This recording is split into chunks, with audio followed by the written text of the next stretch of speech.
ஒரு சிம்பிளான கேள்வி. ஒருத்தரை பார்த்த உடனே அவங்களுக்கு உன்னை பிடிக்க வைக்க முடியுமா? இல்லைன்னா நீ பேசுகிறத அத்தனை பேரும் வாயடைக்க கேட்க வைக்க முடியுமா? இது மந்திரம் இல்லை, வெறும் ஒரு கலை. நிறைய பேர் நினச்சிக்கிட்டு இருக்காங்க, பேச்சு கலைனா கடகடன்னு ஆங்கிலம் பேசுகிறது, இல்லைன்னா மேடையில் நின்று கத்துறதுன்னு. ஆனால் பேச்சு கலைங்கிறது அடுத்தவன் மனசை திருடுற ஒரு மென்மையான கலை.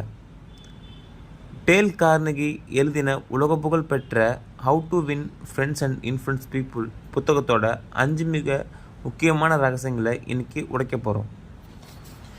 இந்த 5 ரூல்ஸை நீ கற்றுக்கிட்டா உன்னை சுற்றி இருக்கிறவங்க உன்னை ஒரு காந்த மாதிரி விரும்புவாங்க.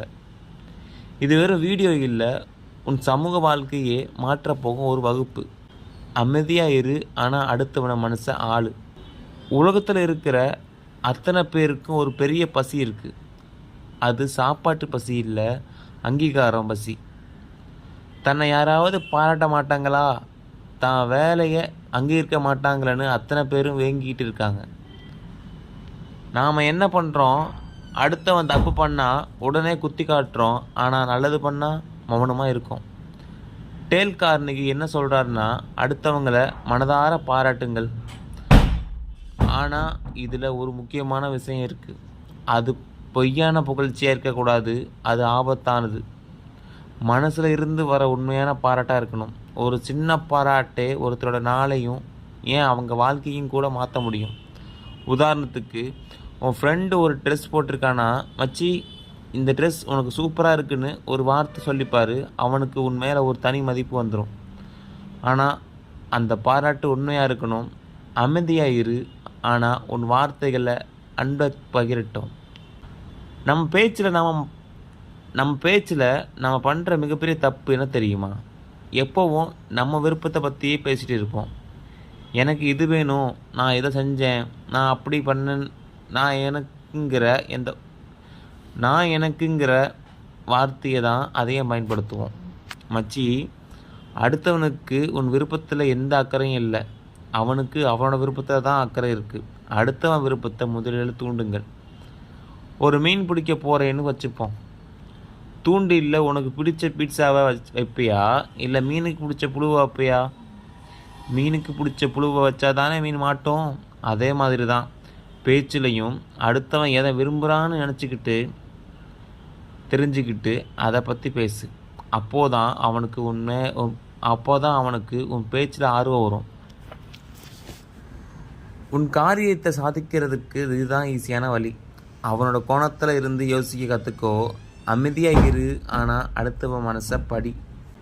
ஒருத்தருக்கு இந்த உலகத்திலேயே ரொம்ப இனிமையான சத்தம் எது தெரியுமா? அவங்களோட பெயர் தான். ஒருத்தரை பெயர் சொல்லி கூப்பிடுறது மூலமாக நீங்கள் அவங்களுக்கு மிகப்பெரிய மரியாதை கொடுக்குறீங்க. டேல் கார்னகி என்ன சொல்கிறாருன்னா, ஒரு பெயரை கவனமாக நினைவு வைத்து அதை பயன்படுத்துங்கள். நிறைய பேர் நினைக்கிறாங்க பெயர் மறக்கிறது ஒரு சாதாரண விஷயம்னு. ஆனால் அது ஒருத்தருக்கு நீங்கள் கொடுக்குற மிகப்பெரிய அவமானம். மச்சி ஏன்னு கூப்பிட்றத விட ஒருத்தரோட பெயர் சொல்லி ராஜா எப்படி இருக்குன்னு கேட்டுப்பார்.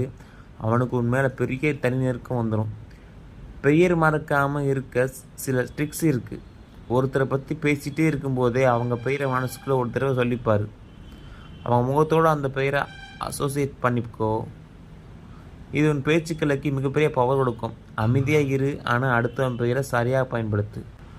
நிறைய பேர் நினைக்கிறாங்க பேச்சுக்கலைனா நம்ம மட்டுமே பேசிகிட்டு இருக்கணும்னு. ஆனால் உண்மையான பேச்சுக்கலைங்கிறது அடுத்தவன் பேசுகிறத அமைதியாக கேட்குறது தான். அடுத்தவர் பேசுவதை கவனமாக கேளுங்க, அவங்கள பற்றி பேச தூண்டுங்க. உலகத்தில் அத்தனை பேருக்கும் தங்களை பற்றி பேசுகிறது தான் பிடிக்கும். அவங்க பிரச்சனைகளை, அவங்க சாதனைகளை, அவங்க அனுபவங்கள், இதை கேட்குறதுக்கு யாரும் இல்லைன்னு நிறைய பேர் ஏங்கிட்டு இருக்காங்க. நீ ஒரு சிறந்த கேட்பவனாக இருந்தால் உனக்கு தேவைப்படாத தகவல் கூட உனக்கு கிடைக்கும். அவங்களுக்கு உன்னை ரொம்ப பிடிச்சிடும். என்னை இவன் தான் புரிஞ்சுக்கிறான்னு அவங்க நினைப்பாங்க. இதுக்கு என்னோட அந்த அமைதியாக இரு பாலிசி ரொம்ப முக்கியம். பேச்சுலேயும் அமைதி, மனசுலேயும் அமைதி. அடுத்தவன் பேசுகிறத ஒரு கதையாக கேட்க மாதிரி கேளு. அமைதியாக இரு, ஆனால் அடுத்தவன் மனசை புரிஞ்சுக்கோ. கடைசி மற்றும் மிக முக்கியமான ரூல், பேச்சு கலைங்கிறது அடுத்தவன் மனசை திருடுறது மட்டும் இல்லை, அடுத்தவனை மதிக்கிறது கூட. அடுத்தவருக்கு சுயமரியாதை அளிக்க வேண்டும். டேல் கார்னகி என்ன சொல்கிறாருன்னா, உண்மையாக இருங்க, அடுத்தவன் தப்பு பண்ணால் உடனே நீ தப்பு பண்ணிட்டேன்னு சொல்லாத. உன் கோணத்திலிருந்து யோசிச்சா இது சரிதான், ஆனால் என் கோணத்திலிருந்து பார்த்தா இது தப்பாக தெரியுதுன்னு மென்மையாக சொல்லு. ஒருத்தரை தேவையில்லாமல் விவாதம் பண்ணாத.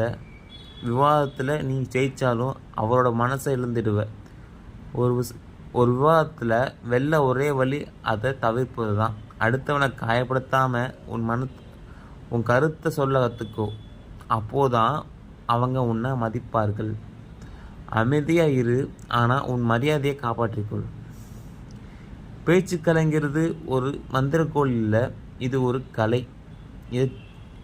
இதை செதுக்கிறதுக்கு உனக்கு நிதானமும் அமைதியும் தேவை.